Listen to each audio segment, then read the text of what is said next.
नीतीश सरकार के द्वारा या उससे पूर्व का सरकार जो थे उसके द्वारा दिया जाता था कि आप लोग के 3 साल या उससे अधिक जो भी है उसको परमानेंट किया जाएगा या किसी तरह से परमानेंट कर दिया जाएगा अगर आप लोग को सराहनीय काम हो तो सराहनीय काम हम लोग अगर 25 साल से एक विभाग में, प्रत्येक विभाग में, ऐसा नहीं है कि किसी एक विभाग, प्रत्येक विभाग में हम लोग कार्य कर चुके हैं, कर रहे हैं और कर रहे हैं, तो उसके बावजूद भी हम लोगों को नहीं परमानेंट किया गया और नहीं समायोजन किया गया। हम लोग एक आउटसोर्स हैं।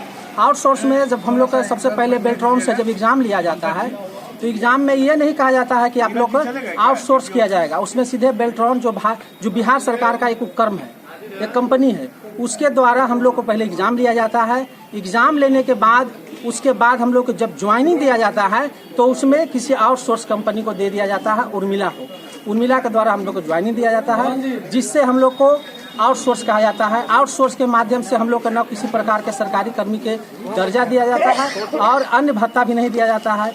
ऊपर से हम लोग को ये कहा जाता है कि आप लोग काम कीजिए कार्यालय में, नहीं अगर किसी तरह से कोई प्रकार का दबाव भी दिया, हर एक प्रकार का दबाव दिया जाता है और कहता है कि आपको किसी प्रकार का लेटर लिख के आपको बाहर कर दिया जाएगा और कर दिया जाता है। बहुत सारे ऐसे कर्मी हैं हमारे जो बेल्ट्रॉन से उनको निष्कासित कर दिया गया है, कोई मतलब किसी तरह का कोई अच्छी कार्य नहीं करने के बावजूद।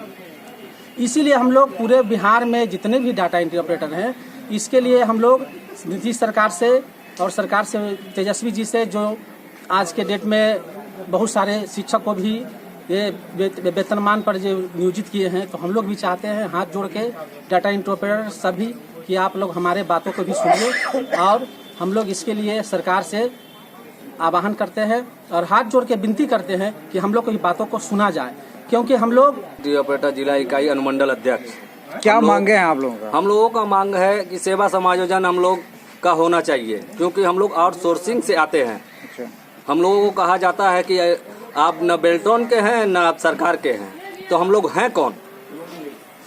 हम लोगों का मांग यही है कि हम लोग को राज्यकर्मी का दर्जा दिया जाए और हम लोगों को समायोजित किया जाए सरकार के साथ, और जिसका भुगतान हम लोगों का जैसे भुगतान होता है ट्रेजरी और जितने कर्मी हैं सबका भुगतान ट्रेजरी के माध्यम से होता है, हमारा भुगतान भी ट्रेजरी के माध्यम से हमारे अकाउंट में हो और पूरी राशि हो, जो कटना है वो कटे। लेकिन जो बेल्ट्रॉन के माध्यम से होता है उसमें जीएसटी कटता है और सारी सुविधाएं हमको नहीं मिल पाती है सरकारी कर्मियों के जैसी। तो हमारी मांगे हैं कि हम लोगों को समायोजित किया जाए सरकार के साथ में। अच्छा, तो मान लीजिए कि अगर मांग पूरी नहीं की जाए तो आप लोग आगे कुछ और रणनीति? जी हाँ, 6 तारीख से लेकर 11 तारीख तक सभी जितने भी बिहार राज्य में डाटा एंट्री ऑपरेटर हैं, सभी जिलों में यह आंदोलन जारी है। आज के डेट में सभी जिलों में आंदोलन जारी है। 6 तारीख से 11 तारीख तक काला बिल्ला लगाकर हम लोग अपने कार्यालय में प्रदर्शन करेंगे और उससे भी सरकार हमारी मांग नहीं मानती है तो 28 और 29 तारीख को सांकेतिक हड़ताल करेंगे। पूरे राज्य में हड़ताल होगी। हम लोग कार्यालय कार्य बाधित करते हुए हड़ताल करेंगे।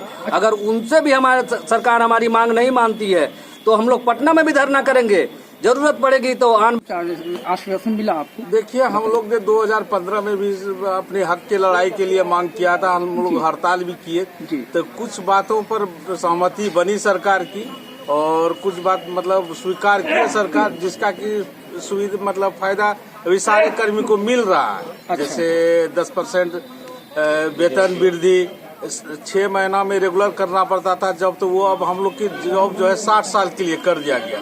लेकिन अभी समस्या है जो हम लोग का जो भी वेतन वगैरह है तो वो बेल्ट्रॉन के माध्यम से आता है, तो जिसमें बहुत सारा राशि कट करके जाता है। खैर वो कट जाए तो उससे मतलब है नहीं, लेकिन हम लोग जो है हम लोग के माथे पर लगा हुआ है कि आउटसोर्स, कि हम लोग आउटसोर्स से आते हैं। तो हम लोग चाहते हैं कि आउटसोर्स से नहीं होकर, जब हम लोग 20 साल से करीब 20 साल से हम लोग काम कर रहे हैं,